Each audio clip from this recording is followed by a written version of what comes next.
All right, Kyle, before we introduce our next guest, let's very quickly inform the audience about single game tickets, marlins.com/tickets.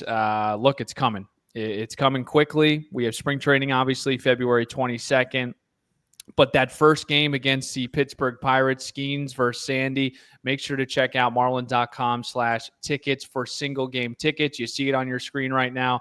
Flanagan's, the Barbie night. I mean, Marlins do a tremendous job of mixing up the nights every single week that you're at the ballpark. So I would highly advise everyone to check it out, marlins.com/tickets. Anything to add, Mr. Kyle Seeloff?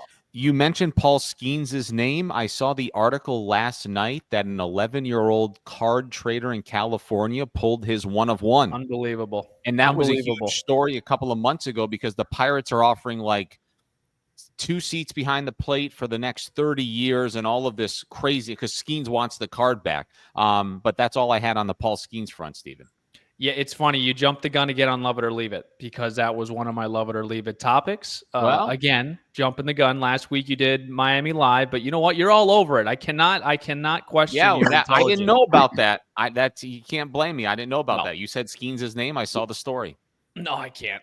I can't. All right. So marlins.com/tickets. Okay.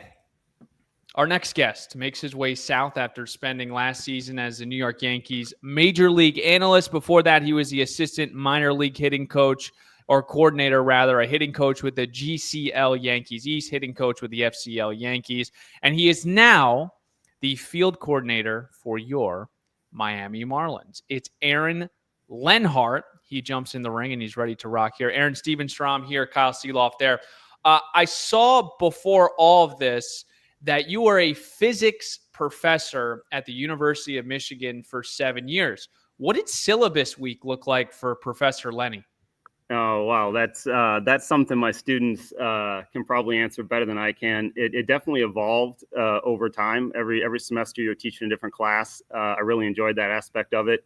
And every semester you probably adapt and adjust to what went right and what could have gone better in the previous semesters. So I had an opportunity to teach the new incoming freshmen, some of whom wanted to be physics majors, some who didn't, and had the opportunity to teach the graduate students who are out there in the world doing really cool stuff, shooting rockets to Mars and that kind of thing. So just kind of covered the whole spectrum. So it was really an awesome opportunity.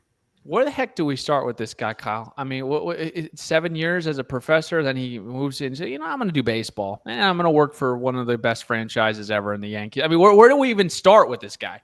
Well, Aaron, I'll first start by saying welcome. I'm very intrigued to watch you work because, Stephen mentioned you have a doctorate from MIT. You spent 7 years as a physics professor at the University of Michigan. I have a question on that shortly, but Stephen and I have routinely asked every new member of this coaching staff, can you kind of rewind to your childhood? Let's put the VHS tape back in, right? Let's rewind.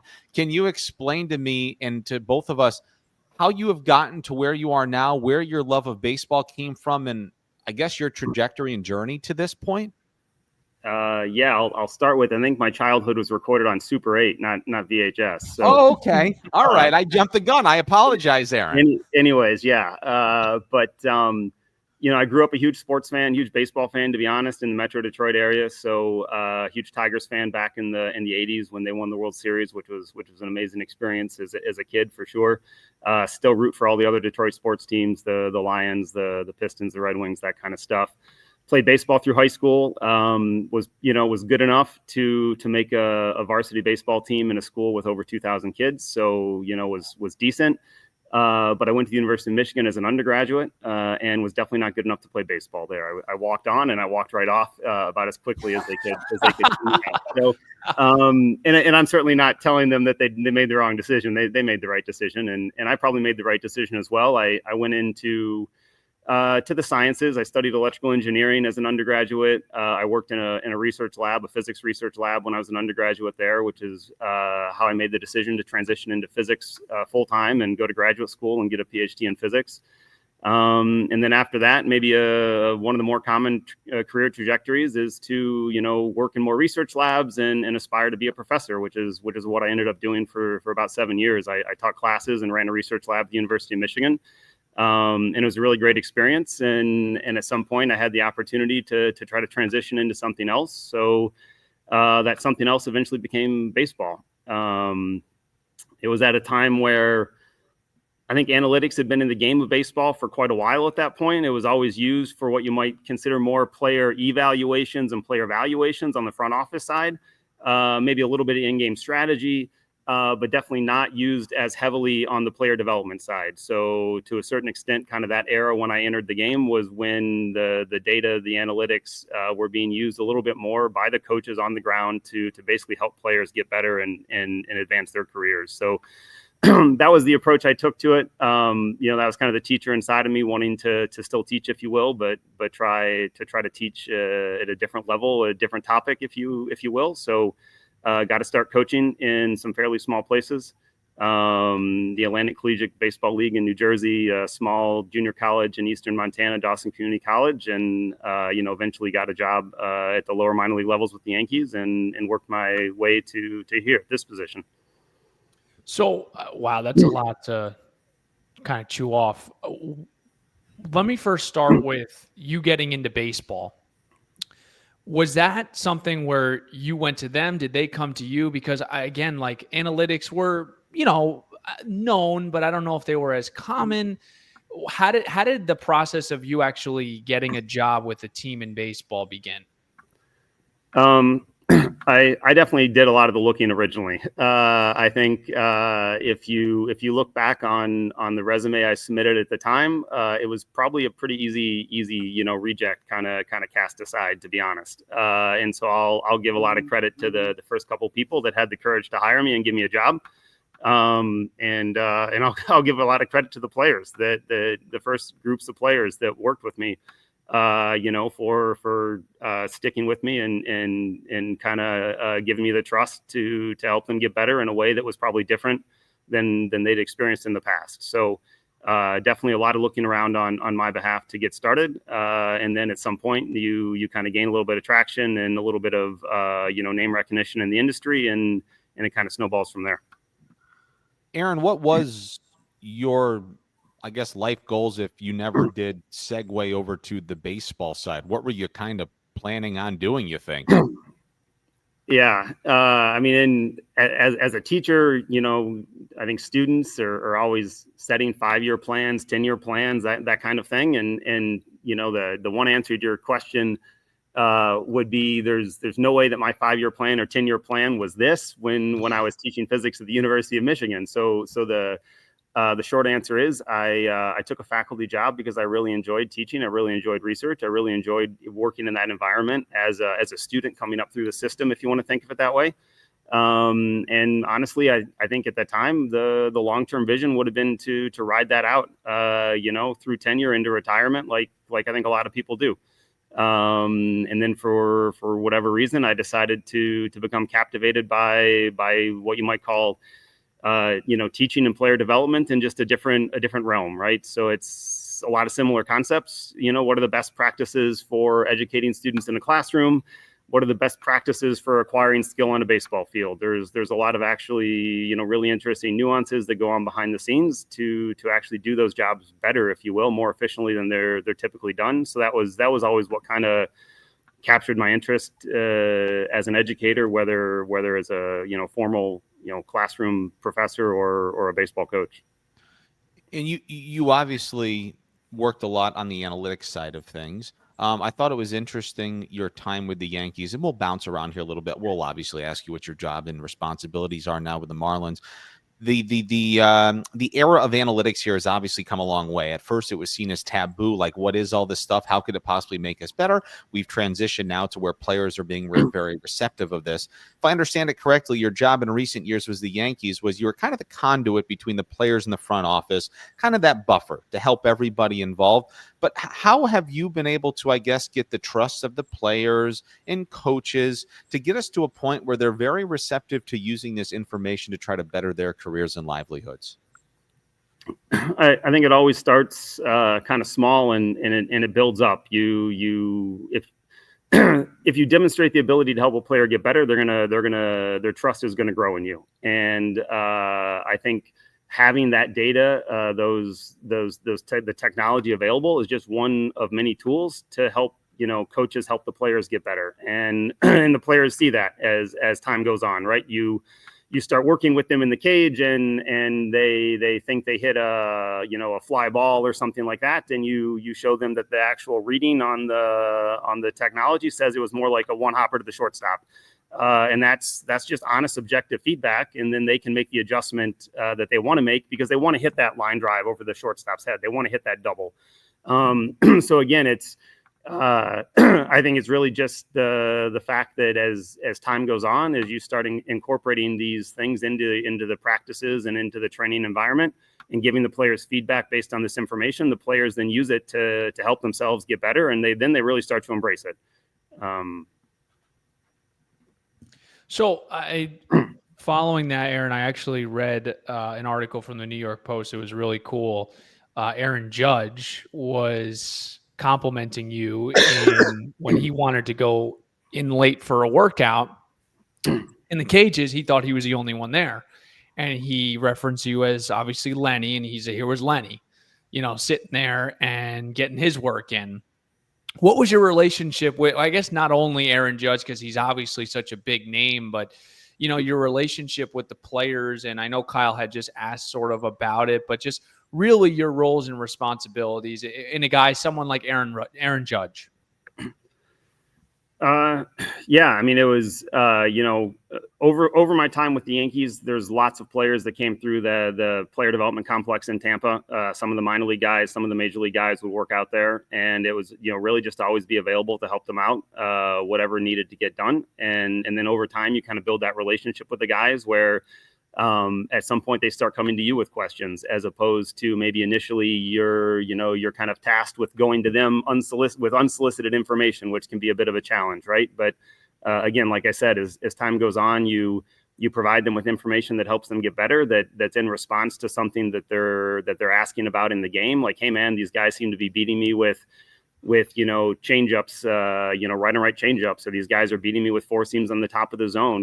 They know what they're struggling with, and they'll kind of openly talk about it. And if you can find ways to dig up information that's going to help them make adjustments to improve on the field, then they're going to be very receptive to it. So, the reality is just throughout the season this last year and in previous seasons, that was kind of always my role with a lot of the coaches, a lot of the players, was to be a good listener to what they were doing well in at the game, but also maybe struggling in a little bit, and just trying to find ways to help them get better on the side. So you go from major league analyst to now major league field coordinator. Similarities, differences? Is this just a completely different position? Because I obviously don't know. Sure. I mean, definitely different job title, officially a very different role. I think the similarities are probably we are across this organization and probably all of baseball, trying to better integrate things like data and analytics into the player development system, into the process of helping the players get better. We're also trying to integrate things that I referred to earlier about, skill acquisition. How do you actually train these skills in a more optimal, more efficient way into the player development system?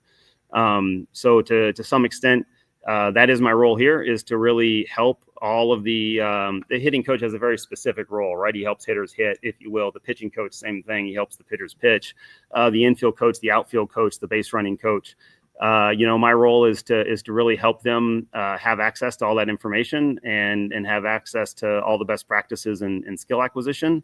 And in a broader sense, it's try to help us make sure that the whole is actually greater than the sum of our parts. So really to try to integrate all the development that's going on, maybe in isolation in these different departments, but try to find ways to sync it up in a way where we can actually develop the guys faster, better, more efficiently, if we kind of work a little more collaboratively on these things. So, Aaron, what have you been doing since you've been hired? Because you mentioned specifically a hitting coach could spend a lot of time on the phone with some of his hitters he'll be working with, pitching coach, similarly with the pitchers. Your job is a little bit all-encompassing. It's helping a variety of different areas. It's trying to get multiple areas to be the sum to be better than the parts. What have you been doing in anticipation of spring training and the regular season?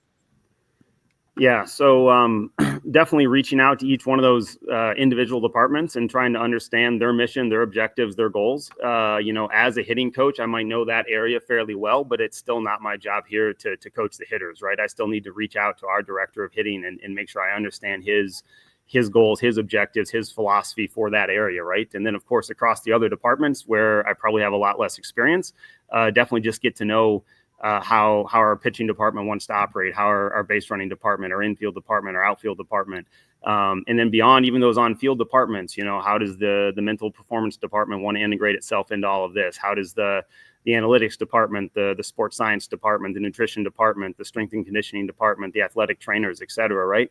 Wow. Each of those departments has something very valuable to contribute. And my goal is to make sure that they're all able to contribute maximally during spring training and throughout the season. What about the broadcast department, Aaron? What do you think we have to contribute to this side of it? Huh? Do you have any thoughts on that? We've been asking people and nobody gives me an answer yet. Honestly, I probably do have some great suggestions for you. It would honestly be to get to know our directors and honestly speak the language that they speak, because when you ask them questions, they're going to be much more responsive if you're speaking their language. If you ask them a question based on maybe your past experiences, they're going to have a little more awkward time giving you an answer. So I would definitely get to know those directors. And when I say speak their language, get to know what their mission is, their objectives are, and honestly, you'll get a lot better answers for your questions if you really dive in with those people. You got any good? What are some of your favorite Michigan broadcast? George Blaha, he's one of my favorites. Oh man, again, this is the Super 8 era. Remember, I grew up with Ernie Harwell, and I grew up with George Kell and Al Kaline calling the games on TV. To be honest, you probably had to pay a little extra to watch the games on TV back then. So I ended up watching a lot of Cubs games and a lot of Atlanta games growing up just because of WGN and TBS. So still a huge Tigers fan, but I watched a lot of the other baseball as well. And then Ernie. Aaron, you're a Michigan man born and raised. Do you subscribe to that there's an asterisk next to Ohio State's national championship because they just can't seem to beat you guys? I'll just simply say, as a Michigan fan, I forgot to watch the game this week. I'm not even sure what happened. Well, a lot of Michigan fans watched the game and they said, look, you can't beat us. Congrats on your national championship, but that national champion trophy doesn't mean nothing. I'm really happy for the guys this year that finished the season strong there. Really impressive way to close out, winning at Ohio State and then beating Alabama to close out the season again this year. So really happy for them. Really excited for what it brings to the table going into next year. And I will defend you on this, Aaron. If I was a Lions fan and I had to endure what I watched on Saturday, I probably wouldn't watch football for the rest of the year. I also have to say that, during my lifetime, it has been maybe a little tough, but honestly, the current Lions team is just absolutely amazing. Really, really happy to see how they turn things around. This last game was unfortunate for sure. But in this industry, I've been through those unfortunate situations as well. If you want to look back and say the World Series, so. It's just something that you accept, you learn from, and you come back better next year because of. And I'm confident the Lions are going to do that. Okay, so we talked about the Yankees, one of the best franchises, not even just in baseball, in all of sports. What was Peter Bendix's message to you, and what was the main thing that you took away that I'm leaving New York, I'm coming to Miami? Yeah, really impressive group of people that he's put together here. There were a lot of these people already on board when I chose to sign on, so I certainly can't claim to be, patient zero, if you will, the first guy to sign on after Peter got hired. So first of all, he really had already assembled a great team, and that was a huge draw to try to come and work with a lot of these people that have had a lot of success in other places, who are also very visionary and forward thinking when it comes to how they want to operate, here and moving forward. With respect to Peter himself, he's certainly one of them. And he definitely had a vision where player development is going to be a huge priority. And I think internally as a teacher, as a coach, that's really appealing to know that you're going to have the opportunity to have that big of an impact in an org that's going to skew on the younger side and definitely be a little more malleable and have a little more upside, a little more opportunity to really push things on the player development side. Aaron, I think what's really cool about your job is you're dipping your toes into the water of a multitude of different areas within the organization, obviously down in the clubhouse area, hitting, pitching, field, whatever it might be, as you had mentioned. Maybe you can or you cannot answer this. And Steve and I have talked about the youth on this team, and not just the team, but the coaching staff is very young. There's going to be new ideas. A lot of things are going to be fresh. Do you think, even out of the gates to start in spring training, it'll be cutting edge and innovative? Are you guys trying to, I guess, catch up? Where are we at as we develop these processes and what you guys are looking to implement come spring training? I think the collection of people we've hired are already at the forefront of a lot of these player development concepts. So a lot of the things that I talked about happening kind of behind the scenes, whether it was when I was teaching at the University of Michigan or whether it's in player development, these kind of best practices in education and skill acquisition. So I think the reality is a lot of that stuff goes unnoticed, but I think we're already going to be pushing the envelope in those regards, from day one. I think a lot of the way the leadership group here talks about it is, we're not going to be reckless, but we're definitely going to be fearless in how we approach this, right? So the goal is to really be out on that leading edge, that bleeding edge, in a way that's designed to help the players get better faster, and it's always with that goal in mind is to really make sure that's the focus of what you're doing, and if that's the focus, then you're going about it the right way. So because your job is a bit all-encompassing, if well, I know this is a newer job, a different job for you. If you take a day in the regular season for me, what does it look like for you? Will you be in the hitters meetings and then in the pitchers meetings and then in the weight room talking about stuff? What does that kind of look like for you? I think it's definitely, I think the one thing we're trying to view here is in biology, they say structure dictates function. So we're trying to use the structure of the day, the schedule, if you will, to really dictate how well the day is going to function. And so to your point, a little bit of all of that, right? The goal is maybe I won't physically be present in all of those things, but it's to make sure that those things are scheduled in a way that optimizes the output you're trying to affect. So if you're trying to help the hitters do a better job game planning, how can we schedule that around their hitting time or integrate it with some of the new technology that's available, like Traject, to really help the hitters internalize that information and take it onto the field better and act on it better. At this point, there's a lot of orgs are going to have the same data, but the one thing I learned when I was teaching is I gave the same class to 200 kids. So I said the same thing to all 200 people, but they gave me 200 different answers back when I gave them a test. So our goal is to find ways to disseminate this information in a way where all of our players take that onto the field and in as actionable form as possible. So and just take that analogy and use it across all departments, whether it's infield, outfield, et cetera. The strength coaches, the athletic trainers, all of that. I have one more follow-up to that, Stephen, if I may. We talk about leading up to first pitch. Do you have a specific role and responsibility on the bench during games? To make sure everyone has a specific role. So wow, okay. Yeah, okay. So that's something that I'm still in the process of trying to put together here for the season, to be honest. So at this time, I'll simply say it's not currently defined, but the goal is to make sure everyone has a well-defined role at that point during the game. So and that is in part my responsibility to get that defined here. So I'm a couple months away from having that done. We got a couple of ex-New York Yankees here in this organization. Did you work with any of them? Rachel, Joe, anyone that you were familiar with? Yeah, both of those for sure. They were both in the hitting department when I was there in the hitting department. So, really good experience with them. As I mentioned before, Peter had already assembled a really good team by the time I signed on. I was definitely not, patient zero, so to speak. So both Rachel and Joe were in place when I signed on. Daniel Moskis was also a minor league pitching coach for the Yankees. So I did overlap with him a little bit as well. Although honestly, as a hitting coach, as a pitching coach, you probably just kind of like almost two ships passing in the night more than really interacted. But no, a lot of those guys were there as well. I really got one more, Kyle, and I just want to know what excites you, what fires you up the most, either about this group or this organization, this coaching staff, whatever direction you want to take. Just what makes you pumped up going into 2025? I think I kind of mentioned it a second ago. We're not going to be reckless, but we're going to be fearless. I think to some extent, if you look back kind of on my experience in the game, there was a time when I transitioned from physics to baseball where people probably thought I was crazy.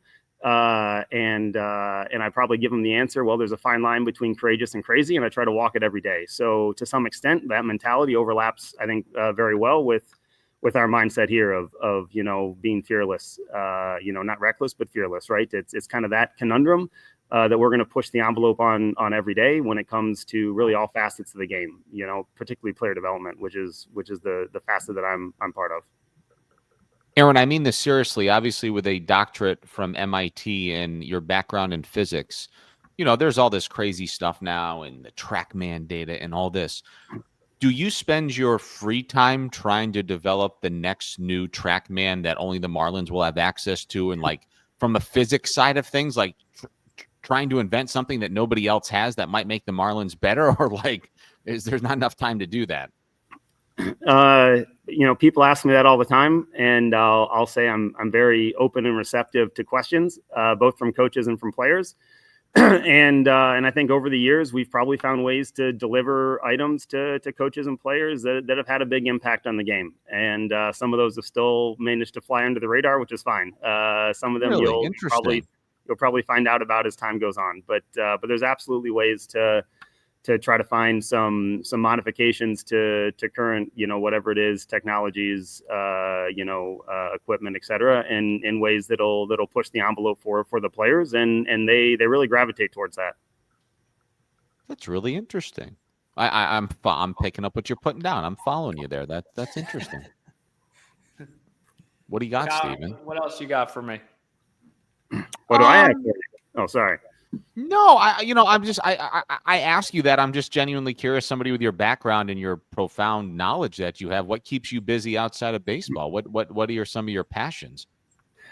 The reality is I'm like an outdoors guy. I like to just get out there, get after it, just get away from everything. Whether it's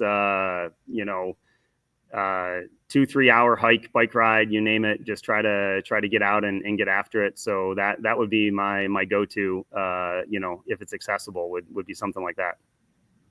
Do you have a favorite hike domestically? And then we can go abroad if you like. Well, I will say Florida's been a little more challenging than some of the other places I've lived. I've lived all over the country and probably had a little bit more accessibility to that kind of thing. So I will say locally, I've become a bit more of an urban hiker. Okay. I do have one suggestion. Have you ever been out to what they call down here, like it's called like Shark Alley or Shark Valley out in the Everglades? I heard it's very cool. No? I have not. I heard it's very cool. I'll have to check it out. All right. Yeah. How's your Spanish? Más o menos. Antes me trabajaba con los Yankees no hablé español, pero en 2019 trabajé en la República Dominicana y los jugadores me enseñaron mi español. So, el Agustín Ramirez y el Gerard Cerna y los otros jugadores me enseñaron. So, Kyle, he said he worked in the Dominican League. Steven, I'm going to cut you off, and I'm going to let you know that I followed most of that, actually, working with some of those guys and being down in the Dominican and learning it, a lot. I actually followed all that. So his Spanish is pretty good, huh? Much better than mine, but I followed it. It's definitely something I need to work on every day to get better at. You will, just inherently being down here. It's like the first language here in Miami. It's really useful to obviously know. And we're in an organization where there's a ton of players that speak Spanish, so it's always good to at least familiarize yourself with that. For sure. What's your relationship like with Clayton McCullough, Aaron? Other than the fact that he kicked my butt in the World Series, it's really good. Yeah. I was going to ask about that. I'm glad you brought it up. Let a horse in the water. Amazing guy. He was obviously hired. He was one of the, like I said, one of the people that was already on board when I took the job. Just great leader, great guy to have in the dugout in the clubhouse. Someone that I think we can all aspire to learn from, and in some sense, want to be more like him for sure. I do have one more. What are your what are your aspirations now in baseball? Because I asked you, like, what were you going to do being a physics professor? Like, what do you want? Do you want to manage one day? Like, what does Aaron Leanhardt want to do one day in baseball now? Are you just where your feet are today? I probably skew a little bit more in that direction, just kind of where my feet are today. Do my current job as best I can, learn from the people around me doing their jobs, and we'll see what comes of it next year and the years that follow. Yeah, I just didn't know if you were going to say one day you'd like to be the commissioner of baseball or something, big goals. Yeah. I don't think I've ruled anything out, but I'm definitely All not right. actively There we go. targeting That's our anything teaser, particular. Stephen. Aaron Leanhardt will pursue the commissioner seat after his time with the Marlins. There you go. I think that's what we heard. No matter how politely I phrase things, it gets spun that way. Goodness, See, that's the media. Tell the commissioner I'm gunning for him. Oh, goodness. Aaron, thank you so much for carving out time and doing this with us. We really do appreciate all of the insight. We're so excited for you and the entire organization, and we'll see you up in spring training very, very shortly here. Absolutely. Thanks, Stephen. Thanks, Kyle. Congrats on the TV gig, Kyle. Thank you so much, Aaron. For sure.